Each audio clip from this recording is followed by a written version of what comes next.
આગળની કથામાં એમાં એવું કે આ મૂળજી ભક્ત કે જેણે અમને અખંડ ધાર્યા છે તે અમારો મહિમા વિસ્તાર છે. આ મૂળજી અમારો મહિમા બહુ વિસ્તાર છે અને આપણે જોઈએ છીએ વિસ્તારો જ છે. ત્યારે રામાનંદ સ્વામી બોલ્યા કે મહારાજ ખરું કહો છો, મૂળજી બહુ પ્રતાપી પુરુષ છે. ત્યારે શ્રીજી મહારાજ વળી બોલ્યા કે તે તો અમારે રહેવાનું સાક્ષાત અક્ષર બ્રહ્મ ધામ છે. જો આ કાલે આપણે છેલ્લી વાત કરી હતી. એક દિવસ ભાદરા ગામમાં વસરામ સુતારને ઘેર રામાનંદ સ્વામી બેઠા હતા. તેવામાં કોઈ એક ભિક્ષુક આવ્યા અને હાટોળી માગવા લાગ્યા અને વસરામ ભક્તને કહ્યું કે સુતાર ભક્ત, પૈસા આપો, નહીં તો અમો ભૂખથી ધામમાં પહોંચી જાશું. પૈસા આપો, નહીતર અમે ભૂખેથી ધામમાં પહોંચી જશું. ત્યારે સ્વામીએ કહ્યું કે બાબા, ધામમાં જવું હોય તો પગ લાંબો કર. એટલે પગ ઝાલીને ઘા કરું કે તુરંત અક્ષરધામમાં પહોંચી જાતીએ. ત્યારે એ ભાઈ બોલ્યા કે ધામ મળવું ક્યાં સહેલું છે? તો સ્વામી કે અત્યારે તો ધામ ને ધામના ધણી બે પૃથ્વી ઉપર ફરે છે, માટે ધામ ઢોકરું છે. ત્યારે વસરામભાઈએ કહ્યું કે ભિક્ષુક, પગ લાંબો કરીશ તો આ મૂળજી તો ધામમાં મોકલી દેશે. હો, આ ધ્યાન રાખજે, લાંબો કરતો નહીં પગ. જાવ હોય તો લાંબો કરી દે કે આગળ તને મૂળજી ફેંકી દે, ધામમાં મોકલી દે કે. બોલો, આ કઈ નાની સુની વાત નથી. હો,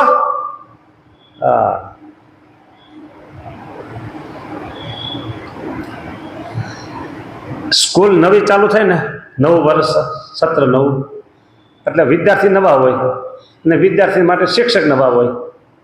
એટલે શિક્ષક પહેલા દિવસે પોતાનો પરિચય આપે. મારો આ વિષય પ્રિય વિષય છે, મેં આટલો અભ્યાસ કર્યો છે, આ મારું નામ છે, બસ કહી દે ટૂંકમાં જે કંઈ કેવું એવું પરિચય પોતાનો આપે. એમ અહીંયા અક્ષરધામે પોતાનો પરિચય આપી દીધો કે આજ તો ધામ જવું અઘરું નથી, ધામ અને ધામના ધણી બે અહીંયા છે કે આ પોતાનો પરિચય. ધામના ધણી કોણ અને ધામ કોણ કયો? હે, હા, ધામના ધણી સ્વામિનારાયણ ભગવાન અને ધામ ગુણાતીતાન સાહેબ પોતે બે અહીંયા છે કે જો પોતે બોલાનું. હું સૌ એમ ન કીધું, હું સૌ એમ ન કીધું, ધામ હું સૌ એમ ન કીધું, પણ અહીંયા બે અહીંયા છે કે.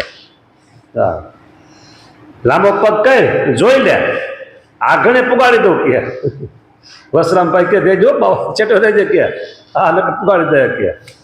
શ્રીજી મહારાજને ધર્મધુરા સોંપી રામાનંદ સ્વામી ધામમાં ગયા. પછી થોડા વખત બાદ મહારાજ શ્રી એટલે કે સ્વામિનારાયણ ભગવાન ભાદરા ગામે પધાર્યા અને ત્યાં 1 માસ પર્યંત રહ્યા. ત્યાં સર્વે હરિભક્તને સુખ આપ્યા અને સાકરબાઈના હાથથી થાળ જમીન તેમને રાજી કર્યા. સંવત 1865ની સાલમાં સ્વામીએ પોતાના માતુશ્રીને શ્રીજી મહારાજની મૂર્તિનું ધ્યાન કરાવીને ધામમાં મોકલી દીધા. 65માં. હવે સાંભળજો, 1 મહિનો ભાદરા ગામમાં રહ્યા. ત્યાંના જૂના હરિભક્તો છે ને, એ આ ઇતિહાસની વાત કરે છે. અને ત્યાં એક પાતર છે, આવું સંતોને જમવાનું જે પાતર હોય ને, એ પાતર છે, મંદિરમાં રાખ્યું છે. 1 મહિના સુધી આ પાત્રમાં સ્વામિનારાયણ ભગવાન જયમાં છે. હા, કોળી, હા, એ બધું ડોસી ચોરી ગઈ હતી, પછી પાછી દઈ ગઈ. પણ અહીંયા 1 મહિનો રોકાના અને જયમાં એ પાતર ત્યાં છે મંદિરમાં, અને કોળી હોતી છે. પછી 1865ની સાલમાં માતુશ્રી ધામમાં ઉગાડી દીધા અને મૂળજી પછી ત્યાંથી નીકળી ગયા. અને 1865 સાલમાં દભાણમાં યજ્ઞ થાય છે અને ત્યાં આ મૂળજીને દીક્ષા આપે છે. એ વાત આવશે આગળ થોડીક વાર પછી. હા, એટલે માતુશ્રીને દિવ્ય ગતિ આપી દીધી. એક વખત શ્રીજી મહારાજે સ્વામીને શેરડીના વાળમાં દર્શન દીધા અને યાદ કરાવ્યું કે આપણે શું કરવા આવ્યા છીએ અને આ શું કરો છો? બ્રહ્મ તે શું સુકાઈ ગયું છે? હા, લાઈટ થઈ ગયો, ઝબકારો થઈ ગયો તરત. હા, તરત જ સ્વામીશ્રીએ આ સંસાર છોડી પોતાના જન્મનો હેતુ સિદ્ધ કરવા પ્રયાણ કર્યું. જો આ બીજો પરચો આજનો, પોતાનો હેતુ સિદ્ધ કરવા સ્વામીએ આજે પ્રયાણ કર્યું. અને આજે અયોધ્યામાંથી કોને પ્રયાણ કર્યું? પોતાનો હેતુ સિદ્ધ કરવા કોને પ્રયાણ કર્યું? સ્વામિનારાયણ ભગવાને આજે વનમાં પ્રયાણ કર્યું. બોલો, આ બે કથા આજ આવી. આજનો દિવસ એ આજની કથા. બરાબર, શેરડીના વાળમાં દર્શન દીધા. આજે એ જગ્યાએ સ્મૃતિ રૂપ ઓટો કરેલો છે ભાદરા, જે ઊન નદી અને એનો વડ છે ત્યાં દર્શન કરવા જાય એટલે રસ્તામાં એક ખેતર આવે.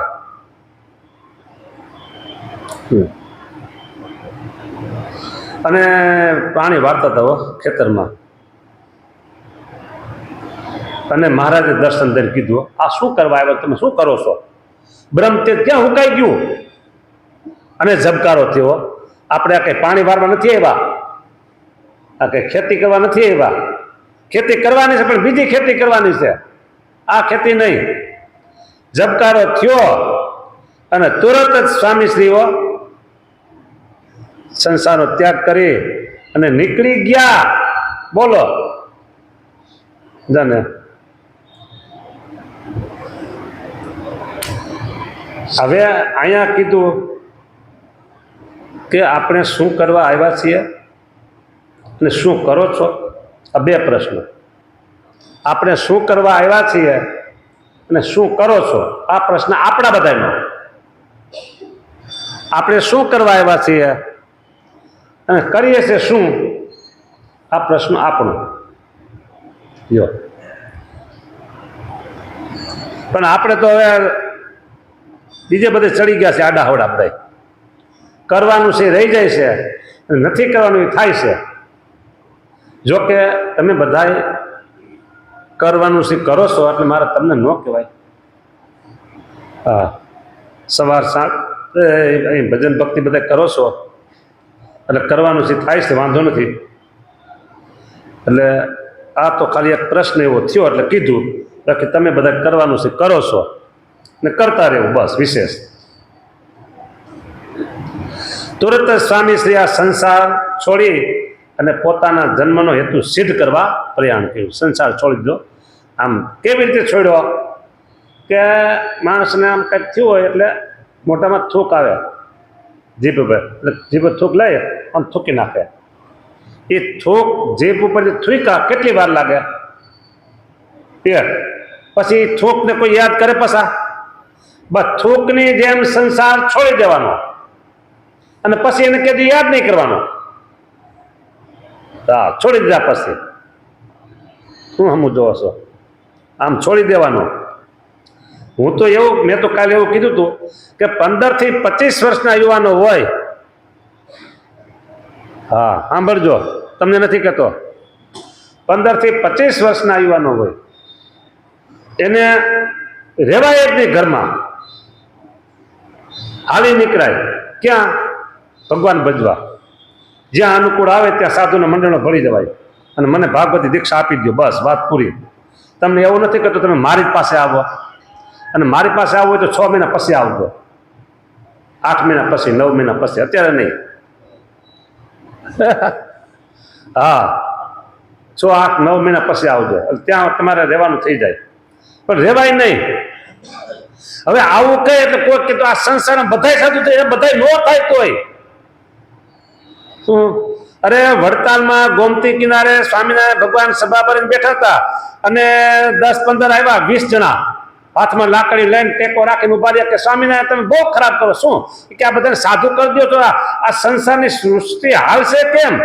સ્વામિનારાયણ ભગવાન કહે જો તમે 20 જણા થઈ જાઓ અને આંબાનું ઝાડવું છે ને એમાં જેમ કેરી ઉતારે ને એમાં કેરી જેમ ટીંગાતી હોય ને એમ તમને ટીંગાવી ઉતારું, બીજા તમારે જેવા 20 ઉતારું કે. અને તમે ઘરે જાઓ ને તમારે ઘરે જઈ કોઈ ઓળખે નહીં હોતી, તમે 20 જણા અખતરો કરો, ટ્રાય કરો, સાહસ કરો. ઓલા કે તમે થાવ, ઓલા કે તમે થાવ, ઓલા કે તમે થાવ. સ્વામિનારાયણ ભગવાન કેમ કરો 20 માંથી 10 ન થયા, 5 એક તો જુઓ કે સ્વામિનારાયણ ભગવાન આંબામાંથી માણસ ઉતારે છે કે કેમ? એક તો થાવ. કોણ થાય? કોઈ ન થયા. એમ હું ભલે નામ કીધા કરું કે 15 થી 25 વાર નીકળી જાજો. હા, એ તો ભાગશાળી હોય એ નીકળી શકે, બધા ન નીકળી શકે. અમારા જેવા ભાગશાળી એ નીકળે એમ જ કહેવાય ને મારે. હા, અમે નીકળી ગયા એટલે અમે કહેવાય. હા, 9મું ધોરણ પાસ કરી નીકળી ગયો અને પછી 10મું ધોરણ સાધુ તરીકે આપી પરીક્ષા. અહીંયા આલફેડ સ્કૂલ છે ને એમાં બોર્ડની પરીક્ષા જતો દેવા એકલો બેહતો આખા ખંડમાં.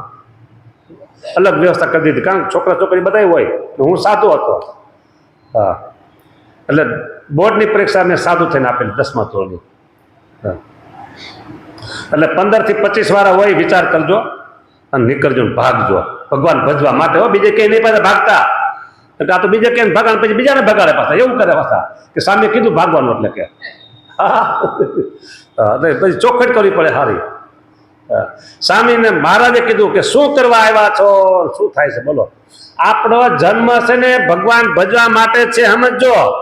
આપણો જન્મ ભગવાનનું ભજન કરવા માટે છે, બિઝનેસ કરવા માટે નથી. પણ બિઝનેસ તો એટલા માટે કરવાનો કે આપણું ઉદર પોષણ ભરણ પોષણ તો કંઈક કરવું પડે ને. એટલે સાઈડ બિઝનેસ છે. જે તમે નોકરી બિઝનેસ જે કાંઈ કરતા હો, જોબ કરતા હો, કામકાજ મજૂરી ધંધા જે કરતા હોય એ સાઈડ બિઝનેસ છે. અને મુખ્ય બિઝનેસ ભગવાનનું ભજન આ કરવાનું છે. જો એટલે અહીંયા સ્વામી તો ઘર છોડી નીકળી ગયા. હો, કઈ સાલમાં?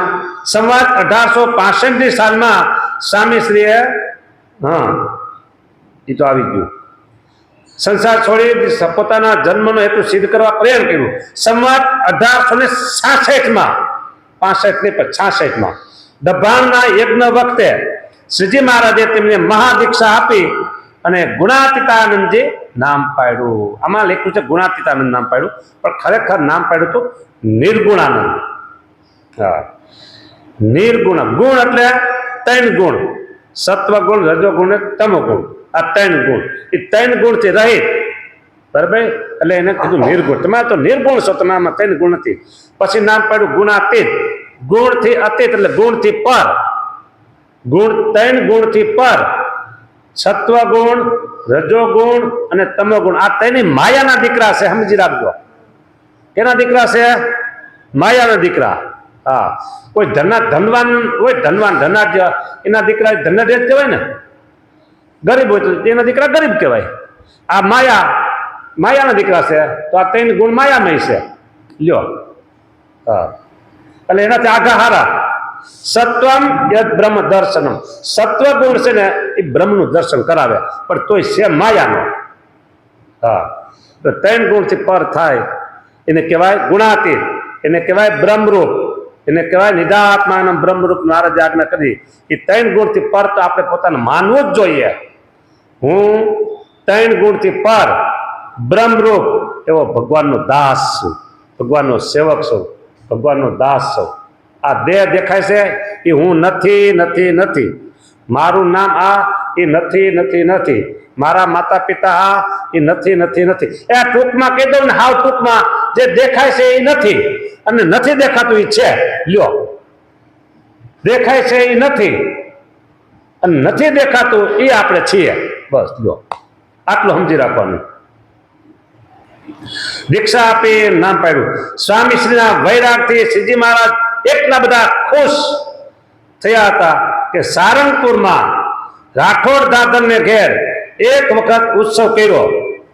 સારંગપુરમાં રાઠોડ દાદરને ઘેર એક વખત મહારાજે ઉત્સવ કર્યો ત્યારે સો જોગિયા મેરે જુગો જુગ જીવો જોગિયા એ કીર્તન બધાને ગાવાનું કહ્યું. કેવું કીર્તન?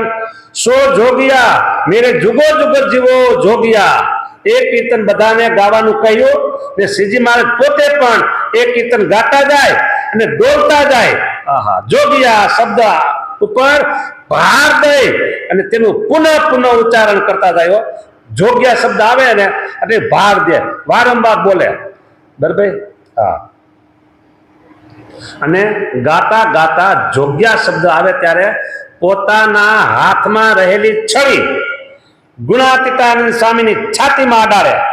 આ એવા જોગ્યા છે કે ગુણાતીતાનંદ સ્વામીની છાતીમાં અડાડે અને આનંદથી વારંવાર બોલે, જુગો જુગ જીવો સો જોગિયા, જુગો જુગ જીવો આવા જોગિયા, જુગો જુગ જીવો સો જોગિયા, એ જુગો જુગ જીવો આવા જોગિયા. આવા જોગિયા એટલે ગુણાતીતાનંદ સ્વામી જવાબ. બોલો, આ વાતો બધી છે ને આ લોકની નથી હો. આ વાતો જે અત્યારે વાંચી ને કરીએ છીએ ને એ આ લોકની નથી. બ્રહ્માંડથી બહારની બધી આ વાતો છે. બ્રહ્માંડથી બહારની વાતો, અક્ષરધામની વાતો છે. બોલો, આ ખાધા પીધા વિના કહું ને કે શેર છે લોહી સડી જાય એ વાતો છે. સારું લ્યો, સહજાનંદ સ્વામી મહારાજની જય હો.